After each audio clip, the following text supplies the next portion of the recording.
Assalamualaikum warahmatullahi wabarakatuh. Kita jumpa kembali pada pembelajaran geometri dan kali ini pertemuan kita namakan dengan kode 12.A yang akan membahas ketaksamaan pada lingkaran. Ketaksamaan ini menyangkut busur dan tali busur pada lingkaran.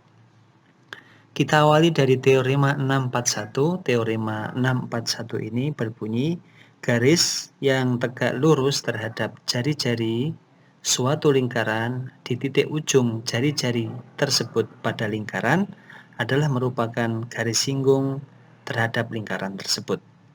Ini bisa kita katakan kebalikan dari teorema 623. Teorema 623 mengatakan bahwa jari-jari atau sembarang garis yang ditarik melalui pusat lingkaran ke titik singgung suatu garis singgung terhadap lingkaran, maka kedudukannya adalah tegak lurus.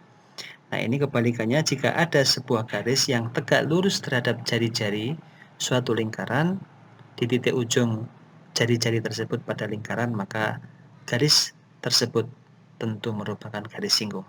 Nah, ini kita akan buktikan.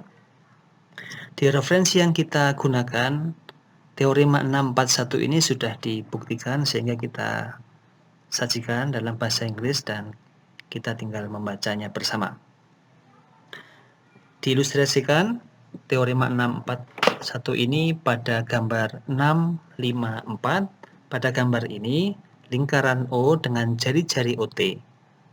Nah, yang dikatakan dengan titik ujung pada jari-jari pada lingkaran itu adalah titik T. Jadi jika ada garis yang melalui titik ujung jari-jari ini yaitu T, kemudian kedudukannya atau posisinya tegak lurus dengan OT, di sini dituliskan bahwa garis QT tegak lurus OT, maka garis ini atau garis QT ini merupakan garis singgung lingkaran O.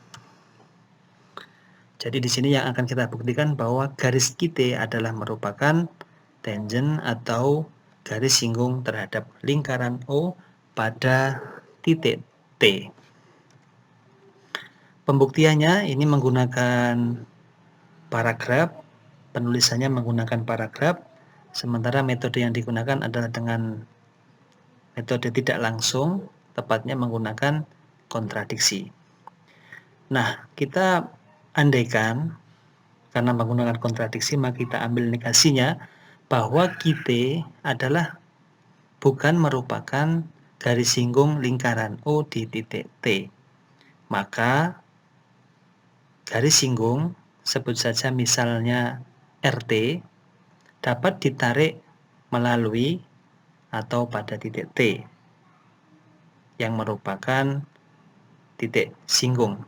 Karena QT tadi bukan garis singgung, maka ada garis lain yang kita sebut dengan RT yang menjadi garis singgung lingkaran O melalui titik T.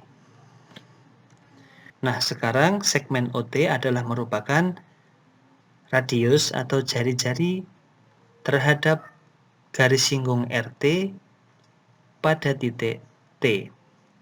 Dan karena setiap jari-jari yang ditarik terhadap sebuah garis singgung pada titik sentuh atau point of contact dari sebuah garis singgung adalah tegak lurus terhadap garis singgung tersebut, maka tentu saja di sini OT harus tegak lurus dengan RT. Di sini dituliskan karena setiap jari-jari yang ditarik ke point of contact atau titik sentuh dari garis singgung itu senantiasa tegak lurus, maka OT sebagai jari-jari itu tegak lurus dengan RT. Tetapi di sisi lain, bahwa OT tegak lurus dengan QT. Ini sesuai yang diketahui atau hipotesis yang kita miliki, bahwa QT tegak lurus dengan OT, atau di sini dituliskan OT tegak lurus dengan QT. Nah, jadi ada dua garis yang tegak lurus terhadap OT, yaitu RT dan QT. RT tegak lurus OT dan QT tegak lurus OT pada titik T.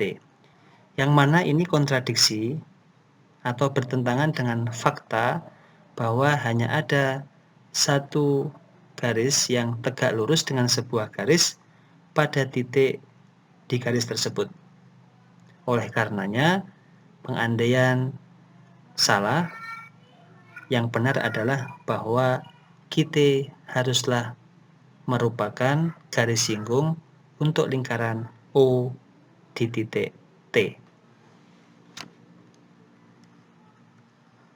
Berikutnya teorema 642. Teorema 42 ini berbunyi, pada sebuah lingkaran atau pada lingkaran-lingkaran yang kongruen yang memuat dua sudut pusat yang tidak sama ukurannya, sudut yang lebih besar, ini maksudnya adalah sudut pusat ya, sudut pusat yang lebih besar, itu bersesuaian atau berkorespondensi dengan busur yang dipotong atau busur di hadapan sudut tersebut. Untuk memahami teorema 642 ini kita bisa melihat bagian ini, bagian bukti, agar lebih memudahkan kita memahaminya. Dan di sini juga sudah dicontohkan pada referensi kita atau dibuktikan di referensi kita. Kita lihat pada lingkaran O, maka sudut 1 dan sudut 2 merupakan sudut pusat dengan ukuran sudut 1 lebih besar dari ukuran sudut 2. Maka di sini yang harus dibuktikan adalah bahwa ukuran busur AB juga lebih besar dari ukuran sudut CD. Ini yang dinamakan korespon tadi, bahwa ketika sudut 1 lebih besar ukurannya daripada sudut 2, maka busur di hadapan sudut 1 yaitu busur AB itu juga lebih besar daripada busur di hadapan sudut 2 yaitu busur CD. Nah, bukti dari teorema 642 ini cukup mudah. Kita bisa menggunakan postulat sudut pusat bahwa ukuran busur adalah sama dengan ukuran sudut pusatnya, atau bisa dikatakan ukuran sudut pusat adalah sama dengan ukuran busur di hadapannya. Sehingga tentu saja ukuran sudut 1 adalah sama dengan ukuran busur AB dan ukuran sudut 2 sama dengan ukuran busur CD. Sehingga karena tadi diketahui atau di teorema yang diketahui bahwa ukuran sudut 1 lebih besar dengan ukuran sudut 2, maka kita bisa mensubstitusi, mengganti ukuran sudut 1 dengan ukuran busur AB dan mengganti ukuran sudut 2 dengan ukuran busur CD, sehingga diperolehlah bentuk akhir bahwa ukuran busur AB lebih besar dari ukuran busur CD. Dengan demikian, teorema 642 terbukti. Berikutnya adalah teorema 643. Berbunyi, pada sebuah lingkaran atau pada lingkaran-lingkaran yang kongruen yang memuat dua busur yang tidak sama, busur yang lebih besar itu bersesuaian atau korespond dengan sudut pusat yang lebih besar. Jadi menggunakan gambar yang sama dengan teorema 642 tadi, sekarang kebalikannya. Jadi teorema 643 ini merupakan konvers dari teorema 642. Di sini yang diberikan atau diketahui bahwa ukuran busur AB lebih besar daripada ukuran busur CD.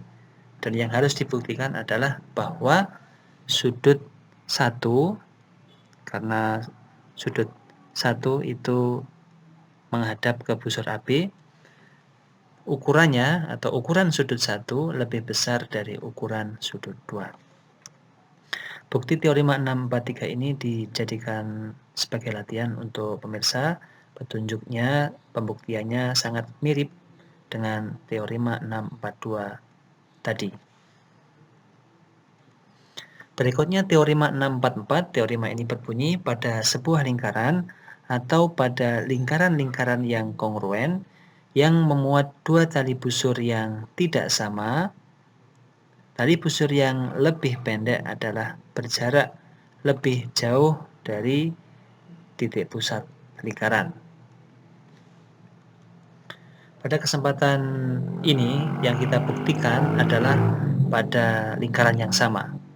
Untuk lingkaran yang lebih dari satu tetapi kongruen kita berikan sebagai latihan.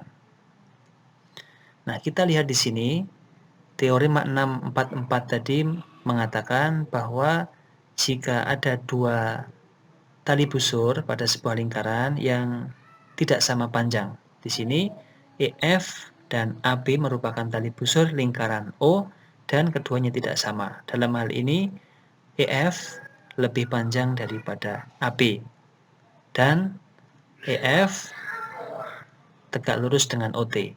Berarti di sini menandakan bahwa OT merupakan jarak titik pusat ke tali busur EF. AB juga tegak lurus dengan OR.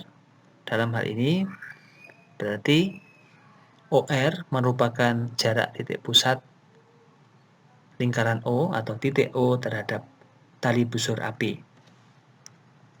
Yang akan dibuktikan adalah bahwa jarak tali busur yang lebih pendek ke titik O, dalam hal ini adalah OR, adalah lebih besar atau lebih jauh ya daripada jarak tali busur yang lebih panjang yaitu EF ke titik pusat O, dalam hal ini OT. Jadi kita ulangi, jika ada dua tali busur dalam hal ini EF dan AB, EF-nya lebih panjang daripada AB, maka jarak terhadap O untuk tali busur yang lebih pendek itu lebih jauh, yaitu OR. OR lebih panjang daripada OT. Nah, untuk membuktikannya, pertama-tama kita tarik segmen yang menghubungkan OA, OB, OE, dan OF. Seperti pada gambar, kita warnai dengan orange. Kemudian, karena OA, OB, OE, OF itu adalah tidak lain merupakan jari-jari lingkaran O, maka keempatnya kongruen. Dalam hal ini, kita beri nama atau kita notasikan dengan R atau jari-jari atau radius. Nah, dari yang diketahui bahwa tali busur EF lebih panjang atau ukurannya lebih besar daripada AB. Sehingga karena EF adalah 2 kali ET, tentu saja OT ini merupakan bisektor. Kita masih ingat bahwa OT ini merupakan bagian dari radius atau garis yang ditarik tegak lurus terhadap tali busur, sehingga tentu saja merupakan bisektor atau membagi dua EF sama panjang. Sehingga EF tidak lain adalah 2 kali ET atau 2 kali TF. Di sini kita pilih 2 kali ET, AB-nya kita pilih 2 kali AR. Sehingga di sini diperoleh 2 ET lebih besar dari 2 AR. Jadi ini sebenarnya mensubstitusi EF diganti dengan 2 ET, AB diganti dengan 2 AR. Nah, teorema yang saya sampaikan tadi ini menggunakan teorema 611 atau bisa menggunakan teorema 631. Sehingga diperoleh ET lebih besar dari AR. Duanya bisa kita hilangkan. Nah, sehingga karena panjang itu merupakan satuan yang positif dalam hal ini, karena ET dan AR tidak mungkin negatif atau tidak mungkin 0, dengan kata lain dia positif, maka ET kuadrat lebih besar dari AR kuadrat. Dengan mengalihkan negatif 1 pada kedua ruas, maka dengan sifat aljabar kita peroleh negatif ET kuadrat kurang dari negatif AR kuadrat. Kemudian kedua ruas ditambahkan dengan R kuadrat, maka diperoleh R kuadrat minus ET kuadrat kurang dari R kuadrat minus AR kuadrat. Nah, kita substitusi karena R itu nilainya sama dengan OE dan juga OA, maka di sini R kuadrat yang ruas kiri kita ganti dengan OE kuadrat dan yang ruas kanan kita ganti dengan OA kuadrat. Nah, OE kuadrat minus ET kuadrat itu adalah pada segitiga OTE. Siku-siku DT tidak lain adalah Pitagoras, sehingga nilai dari OE kuadrat minus ET kuadrat tidak lain adalah OT kuadrat. Begitu pula dengan OA kuadrat minus HR kuadrat terletak pada segitiga AOR, yang ini tidak lain adalah merupakan nilai dari OR kuadrat. Sehingga kita bisa menghilangkan kuadratnya karena kita bisa akar kedua ruas, ya, keduanya tidak negatif, maka diperoleh panjang OT lebih kecil dari panjang OR. Dengan kata lain, OR lebih besar dari OT. Sehingga teorema 644 ini terbukti. Berikutnya adalah teorema 645. Teorema ini berbunyi pada sebuah lingkaran atau pada lingkaran-lingkaran yang kongruen yang memuat dua tali busur yang tidak sama, tali busur yang lebih dekat dengan titik pusat lingkaran memiliki ukuran yang lebih panjang. Ini bisa kita katakan merupakan kebalikan atau konvers dari teorema 644. Bukti teorema 645 sebagaimana pada gambar 660A, lingkaran Q dengan tali busur AB dan tali busur CD. Kemudian QM tegak lurus dengan AB. Segmen QM tegak lurus dengan tali busur AB. Dengan demikian, QM merupakan jarak titik pusat ke tali busur AB. QN tegak lurus dengan CD. Ini berarti bahwa QN merupakan jarak titik pusat Q ke tali busur CD.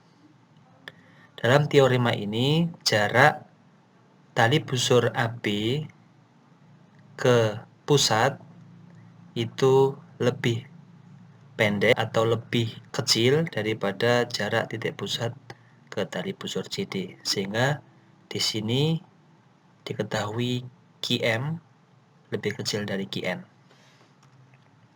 Buktikan bahwa AB lebih besar dari CD, atau tali busur AB lebih panjang daripada CD. Nah, bukti teorema 645 ini dijadikan sebagai latihan untuk pemirsa. Petunjuk pembuktiannya sangat mirip dengan pembuktian teorema sebelumnya, yaitu teorema 644, yaitu dengan menarik segmen QA, QB, QC, dan QD yang masing-masing merupakan radius atau jari-jari sebagaimana pada gambar 660B. Kemudian nanti memanfaatkan teorema Pitagoras sehingga bisa dibuktikan bahwa panjang AB itu lebih panjang atau ukurannya lebih besar daripada CD. Berikutnya teorema 646. Teorema ini berbunyi pada sebuah lingkaran atau pada lingkaran-lingkaran yang kongruen yang memuat dua tali busur yang tidak sama, tali busur yang lebih panjang itu bersesuaian dengan busur minor yang lebih besar. Untuk memahami teorema 64 ini, kita bisa perhatikan ilustrasi pada gambar 661. Di sini tali busur AB dan tali busur CD merupakan tali busur dari lingkaran O, di mana AB lebih panjang, di sini tandanya lebih besar daripada CD. Maka harus dibuktikan nanti bahwa ukuran busur AB itu lebih besar daripada ukuran busur CD. Nah, kita akan buktikan teorema 646 ini. Pertama, kita tuliskan pernyataan teorema tadi bahwa jika AB lebih besar dari CD, maka busur AB di sini mestinya ukuran busur AB lebih besar daripada ukuran busur CD. Pertama, kita bisa tarik segmen OA, OB, OC, dan OD yang keempatnya merupakan radius atau jari-jari lingkaran O. Seperti ini telah terhubung. Dan keempatnya tentu saja kongruen karena semua jari-jari pada sebuah lingkaran adalah kongruen. Kita misalkan dengan R. Kemudian tarik segmen OE yang tegak lurus AB dan juga segmen OF yang tegak lurus CD. Seperti pada gambar telah nampak segmen OE tegak lurus AB dan segmen OF tegak lurus CD. Nah, karena diketahui pada teorema di sini kita namai dengan AB lebih besar CD, AB lebih besar CD, di mana nilai AB adalah 2EB. Kita masih ingat ada teorema yang mengatakan bahwa jika sebuah garis atau jari-jari atau garis yang ditarik melalui pusat lingkaran tegak lurus dengan tali busur, maka garis tersebut merupakan bisektor tegak lurus, sehingga membagi AB menjadi dua bagian sama panjang, yaitu AE kongruen EB. Begitu pula di sini CF kongruen dengan FD. Nah, di sini karena AB lebih besar CD, maka AB kita ganti dengan 2EB, kita substitusi. Kemudian CD kita ganti dengan 2CF. Kita sederhanakan, kita peroleh EB lebih besar CF. Teorema yang saya gunakan tadi adalah teorema 611, atau boleh kita aplikasikan teorema 631, dan juga sebenarnya di sini adalah kita substitusi. Mensubstitusi atau mengganti AB dan mengganti CD dengan 2EB dan 2CF. Kemudian karena radius merupakan ukuran yang tentu saja dia positif, maka 1/R pasti positif, sehingga saya kalikan kedua ruas, EB lebih besar dari CF, maka diperoleh EB per R lebih besar CF per R. Kemudian saya substitusi R di sini kita ganti dengan OB yang sebelah kiri, karena OB nilainya sama dengan R. Kemudian R yang sebelah kanan kita ganti dengan OC. Nah, EB per OB kita bisa lihat di sini pada segitiga OEB. EB per OB tidak lain adalah sinus sudut BOE. Sementara sebelah kanan OF per OC kita bisa lihat pada segitiga OFC. OF per OC. OF per OC ini salah ya, ini seharusnya CF. Mohon maaf, di sini mestinya bukan OF tetapi CF. Sekali lagi, ini belum kita perbaiki, semestinya di sini CF.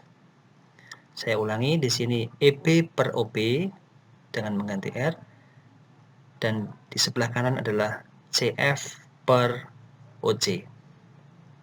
Nah, CF per OC, sekali lagi di sini CF per OC adalah nilai dari sinus sudut COF.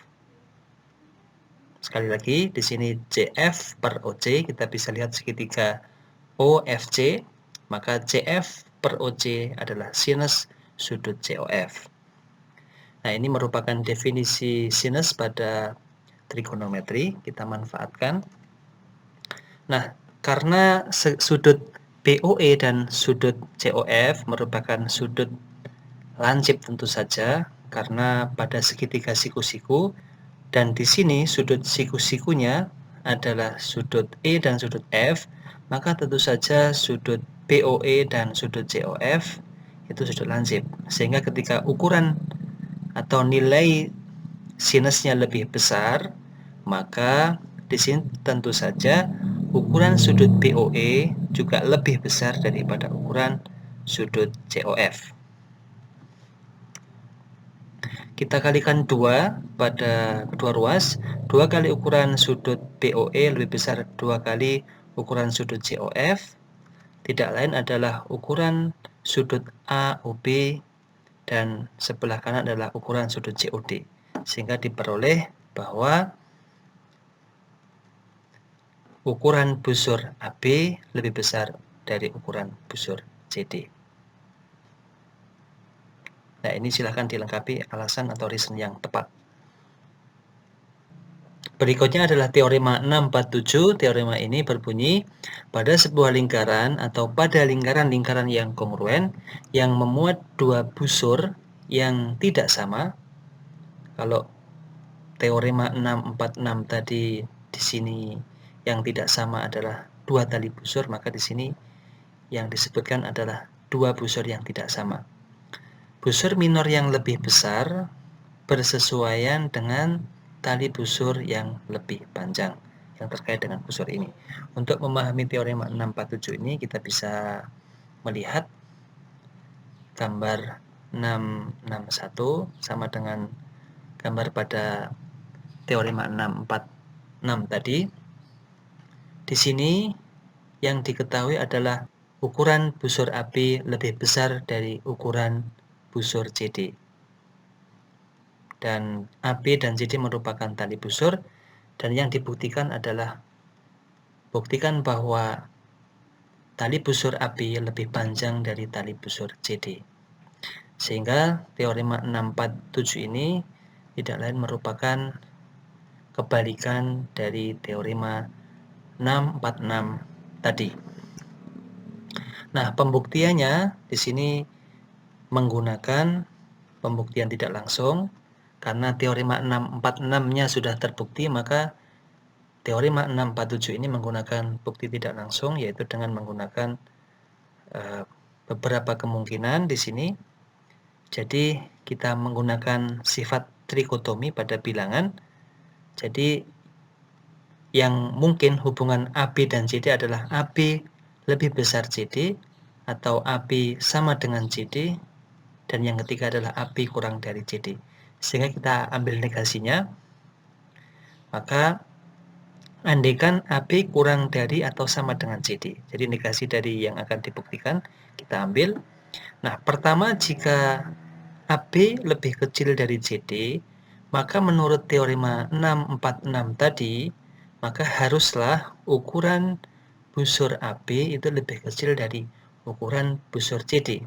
Sudah kita buktikan teorema 646 tadi, sehingga akibat dari pernyataan bahwa AB lebih kecil CD ini, yaitu ukuran busur AB lebih kecil ukuran busur CD, yang bertentangan atau kontradiksi dengan yang diketahui bahwa ukuran busur AB lebih besar dari ukuran busur CD. Kemudian yang kedua, jika AB sama dengan CD, maka haruslah ukuran busur AB itu sama dengan ukuran busur CD.